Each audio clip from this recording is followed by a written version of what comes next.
Welcome back, MTG Joe here. Today we're going to be looking at the best decks in Explore Best of One on Magic Arena. So this is our weekly meta breakdown for MTGA. And what we look at here is we look at the top performing win rate percentage decks on the MTG Arena ladder each week. And we're getting the data from Untapped GG, which you see on the screen. If Explorer is not your jam, if Best of One is not your jam, we try to cover every format, Best of One and Best of Three, provided there's data each week. So check out the playlist. If you're interested in having like a deck tracker companion to track your win rates and get some info, stuff like that, a whole bunch of the functionality is free to use. Link is in the video description to start with Untapped. And lastly, I will paste all these deck lists for you in an easy and portable fashion, so you can easily copy them over to MTG Arena, put timestamps, everything, so you can quickly parse through if you're interested in doing so. So we will jump into this in a sec. Just want to put out a quick reminder that we've been doing on videos. I'm on a quest to 10,000 subs by June. We're closing in on 8,000, so if you haven't subscribed on YouTube, it's free. What are you doing? Just click the button. It helps me out, and it keeps these content coming out every single week. If you have subbed, thank you. And I appreciate all the continued likes and comments, and just the interaction with the community is great. So we are jumping into it. We are looking Explorer Best of One, March 8th through the 15th, 7 days. Platinum to Mythic rank, and 27,000 games of Magic were played. I want to preface a couple things. The meta has been pretty static, and there hasn't been too much innovation. We've seen some decks kind of come up in kind of the placements and some small configuration changes with the last set, but it really didn't hit as hard as previous sets. Now, saying that, we are getting Shadows over Innistrad remastered on Tuesday, and that should inject a bunch of Pioneer staples into the format. Traverse the Uvenwald, I think it's the 1 mana. We're getting Thing in the Ice. We're getting Liliana the Last Hope. We're getting a bunch of cool cards through that set. So we're hopefully going to see some closer analogs to eventual Pioneer format. We're still missing some of the Delve cards, things like Treasure Cruise. The new hotness is Delve Atraxa decks, where you delve into Tassiker into Neoform Atraxa. We can't play that yet on Explorer, but we're getting closer to a Pioneer parallel. So the top deck of the week is Boros Heroic. Let's jump in. This is a 63% win rate deck, 310 games played, and this deck here is looking to do kind of a prowess, magecraft, heroic, whatever you want to call it. So you're targeting your creatures with spells to get an added boost. So Favor Hoplite gets a counter on it and prevents combat damage for the turn. Your Swift Spear has prowess, so it just gets bigger temporarily for the turn. Dreadhorde Arcanist lets you flashback things from your graveyard. The more power you could add to it, the more larger things you can flash back, so potentially 2 mana spells out of your graveyard in terms of instants and sorceries. Illuminator Virtuoso, when you target it, it gets the connive. You get to draw a discard. If it's a non-land, you get to put a 1/1 counter on Virtuoso, so just a big double striker. And then similarly with 10th District Legionnaire, it gets bigger and you put counters and scries when you target it. What are you targeting it with, you may ask?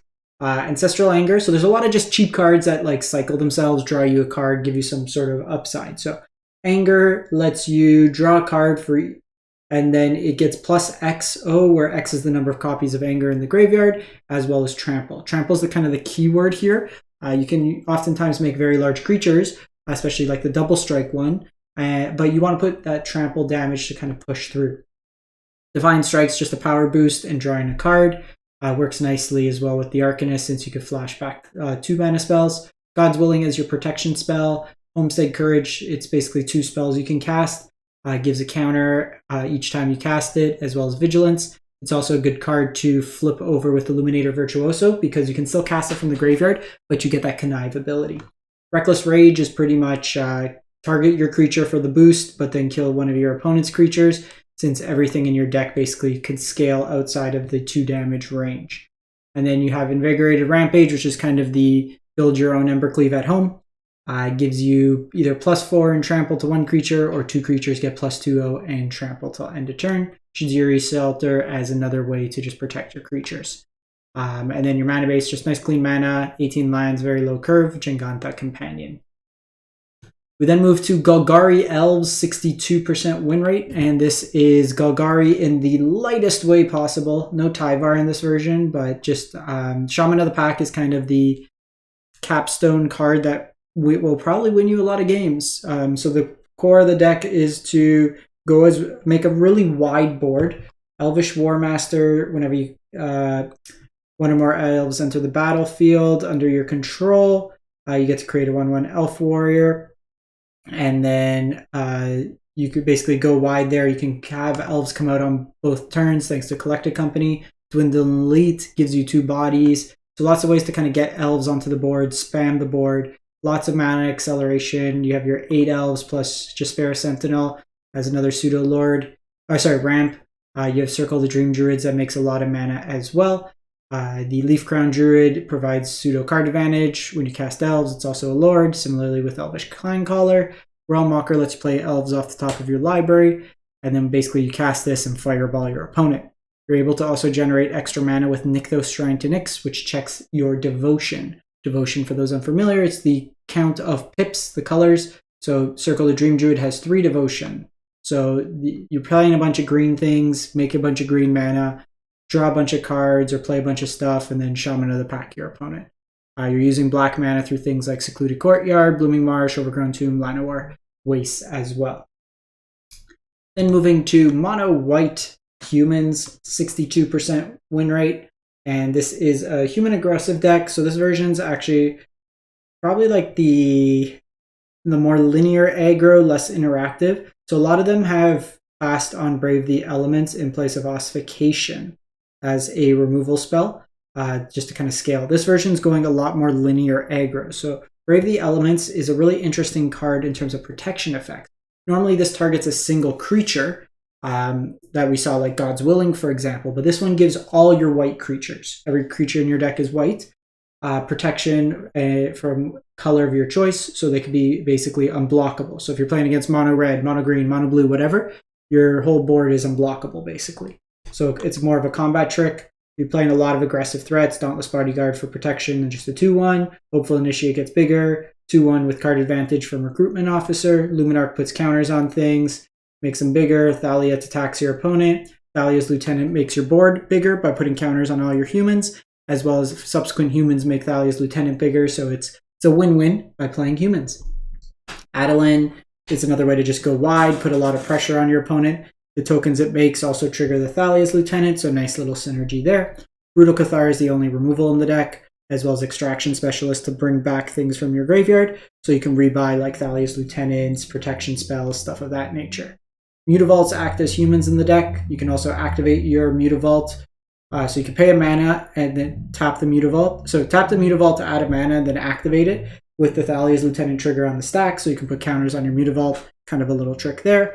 You have Chefnet Dunes to pump your team, Castle Ardenvale for token, and a Aganjo as extra removal spells. So kind of an aggressively slanted mono white deck. We then go to the combo deck of the best of one format. That's Abzan Greasefang. This is a self-mill reanimator combo deck that can deal more consistently turn 3, but to potentially turn 2 could deal 13 damage to your opponent. And the way it does that is by milling over a copy of Parhelion. You reanimate it with Greasefang. It gains haste. You can crew it, attack. You get hit with a 5/5. You get left behind 5/5 and 2 4/4 angels with vigilance. Those 2 angels stick around. So then you have like the rest of the points of lethal the following turn. The way you turn to this is by, with turn 1 Stitcher Supplier, mill over exactly Greasefang and Parhelion, and can't stay awake in hand. Lots of ways to put cards into your graveyard: Grizzly Salvage, Raffine's Informant, Satyr Wayfinder, Liliana, and then you have kind of hand disruption. You can also target yourself, Thoughtseize yourself to put a vehicle into the graveyard, and then you have your backup vehicle, Fair Game Plan, Sky Sovereign, Iska's Chariot, and the Parhelions. The one thing notable here, you can take a look at the mana base as you kind of configure this. We got the green-white fast line that we're seeing in the Selesnya Angel deck that'll come up, but you might be able to revise the mana base like that. But it is, I'd probably just maybe trim the pathway here and maybe these 2. But you can play around with it. I haven't played this deck in a while, so you can see if you want to add those in. Azorius Control, 57% win rate. This is the control deck of the format. So very similar to that of like a historic. We just we're missing the 3 mana blue counter, but the core of the deck is saying no to your opponent in a variety of fun and interesting manners. Fun being subjective to the control player. So you have sweepers and Supreme Verdict, uncounterable, sweeps up everything. Temporary Lockdown deals with all the small stuff on the board. Then like March, Fateful Absence is direct removal, a bunch of different counterspells, Censor, Dovin's Veto, Make Disappear, Absorb also gains you life. Your 4-drops got some card advantage options, Behold and Memory Deluge, the reason for the split. This can be foretold early, and then with the 2 mana you untap with the Fairy, you can cast this that same turn. Wandering Emperor deals with the big things, gains you some life, puts some pressure as one of your primary win conditions. You can cycle Sharks, or you can be a Chad and Chad cast your Sharks, hard cast it, and just make a bunch of tokens. Farewell as a reset the board kind of game. And then your utility lands, Field of Ruins to blow up lands, castles, a hall, some cycle lands, and Kahira Companion. You can just win the game with a 3-2 vanilla in this deck, pretty much. 3-2 Vigilance. You have no other cats, but it tries its darndest. Basically just a free roll companion as another win condition. We then go to Selesnya Angels, and this is a list that I don't actually like, but it was popular over... I saw it on Twitter, and I have tried it. It is going with like 6 elves early. So you have a fewer amount. So the core of this deck, this build configuration, is really trying to go turbo into like turn 2 Righteous Valkyrie, turn 3 Collected Company type lines. Really trying to maximize the Collected Company. And while those times it does pay off, I was noticing that like a lot of times you just get like crappy Elvish Mystic flips off your Collected Company or Kyla's Reconstruction. You're playing fewer numbers of the Youthful Valkyrie, fewer copies of like Skyclave Apparition. You're not playing the 3 mana Angel that draws cards. I found it a little odd, but I know some folks were having success with it, and we're seeing it with the win rate as well. Turn Timber is just another way to kind of have a mana sink. Amirius Calls, just kind of, this is more of a rampy-ish version, like trying to cheat things out early and then just really focus on the combination of like Righteous Valkyrie, Resplendent Angel to kind of go off. Then go to Mono Red Aggro. This is 55.5% win rate. And in the format, there's kind of 2 variations that you'll run into. There's the more burn-oriented version with Eidolon of the Great Revel, Soulscar Mage, sometimes Chandra 3. I think that version is generally a little bit better in terms of creature mirrors. You're better against decks like Elves. You're better against decks like Heroic or even sometimes Mono White, the Greasefang deck for sure. What you're worse against is Angels by a large margin. So it's kind of what you're gearing up to play against. Even against Spirits, sometimes it's a little rough. The payoff with this version here is you have ways to both pressure your opponent on the life gain deck. You're able to quickly kind of get out an Annex and then Embercleave as early as like turn 4 usually. Pair that with Annex, you can put a lot of pressure on your opponent and try to kill them there. Whereas with the burn version, you don't have scalable burn damage to deal with their 4 toughness, so you often have to double spell, and then they just gain back all life. This deck can do big chunks of damage, which is nice. Against most traditional removal, it's good. It's bad against like exile-based removal out of blue-white now. But the core of the deck, you got like cheap creatures, Fanatical Firebrand could be used to pick off elves, stuff like that. Foundry Street Denizen gets bigger when red things come into play. Robber for some card advantage. Kariza Burning Tree. Bone Crusher is like a stomp effect. So Torbrand here, if you have Torbrand out and then you cast Chain Whirler, does 3 damage each creature, so it's like a one-sided board wipe, and then just scales extra damage with the Embercleave. Utility lands in Den, Castle, and Ramanop Ruins. And we're going to go to Mono Blue Spirits, 54% win rate. So this is a deck that's a Spirit Tribal deck, and it's looking to kind of play at pseudo flash speed. The Rattle Chains lets you flash in any of your spirits at instant speed. You have protection spells with like Mausoleum Wander that can sacrifice to counter instants or sorceries. The Rattle Chain gives hexproof. Shacklegeist can tap things down. Spring Phantom is a Lord effect. Spectral Sailor draws you cards. And then Ascendant Spirit is a mana sink to get it really large. You're trying to draw cards by strapping either Combat Research or Curious Obsession onto a flyer. Protect that flyer with counter spells like Spell Pierce, Lofty Denial, Geist Snare, and like I said, with Rattle Chains is another protection effect. Bunch of Snowlands, Faceless Haven, and Auto Aura in the mana base. I'm just going to show you this and tell you not to play it. People keep trying to jam Mono Black Devotion. Don't. It's bad. It's very, very bad. 42% win rate. It's too slow for the format. You can't be playing stuff like Phyrexian Arena. It just gets scaled by other things. Like Angels, stuff go over the top. Phyrexian Obliterator, well, probably a nightmare against Mono Red. Most of the decks just kind of get around it or just go wide enough to kill it in one shot. Similarly, like Mono Green Devotion, we'll cover it in like the best of 3 decks when we get to it next week for the Explorer Challenge, but Mono Green Devotion tends to do a little bit better in best of 3. It has trouble against aggressive decks, and a lot of the meta is aggressively slanted. While you can toolbox certain elements out of the Karn package, you're only limited to 7 as opposed to 15 in a traditional sideboard. For best of 1 sideboard, is only 7 cards, and it tends to just get like run down a little bit by aggro. You can certainly win with it, but it's not the best deck. Actually, I'm going to show you a deck instead of this Mono Black Devotion. But this is what I got Mythic with. It is Mono Green Stompy. So I was winning 2/3 of my games with a Stompy version. Very good against like any of the like average creature decks with Stomping Mono Blue. It actually sucks against Mono Green Devotion, which is kind of funny, just because their creatures scale with yours and then they just combo off kind of thing, go over the top, Portal Phyrexia you. I was beating up on Greasefang. I had a reasonable matchup against Angels too. I think this was like some random. The humans deck can be a bit tricky. They can get a lot of pressure down.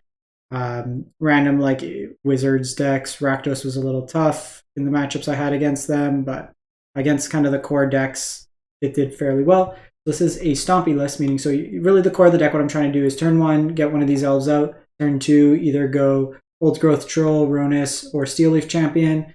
Turn 3, Collected Company. Just present a bunch of like 4 or 5 power attackers. Werewolf Pack Leader draws you cards. You have both Blizzard's Brawl and Master's Rebuke as removal. Scavenging Ooze just shuts down a lot of kind of graveyard decks, gains you life. And then I originally started on the Great Henge. I was playing 3 of them and slowly cut more and more copies of it. Found it really lackluster. It was too slow. You're pretty much committing a whole turn to it. And then the biggest thing was it just got hit by Farewell. Your opponent was able to catch it. So you overcommit into Farewell by casting more creatures to draw cards, but then they sweep up everything and then you just feel bad. Instead, I had Vivian, which also provides card advantage off the top, but provides a steady stream of blockers or attackers. So the reach is really good against Angels, Greasefang, stuff like that. It puts pressure on your opponent, can give you trample, vigilance, lets you go offense, defense, and then lets you still provide that card advantage, which I really like. Bunch of Snow Basics, Layers, and Bezeju mixed into there, along with a Kazandu Mammoth in the kind of hiding out there. So that's it for the week. Let me know what you're playing. Tuesday, we will be jamming a bunch of Historic and Explorer decks with the Anthology cards. So if you're interested in seeing what ideas are there, and as we kind of go into the weekend with the Explorer Challenge, I'll try to do a summary of the best decks for the Explorer Metagame Challenge. Thanks for watching, everyone. Hope you have a great one, and stay safe out there.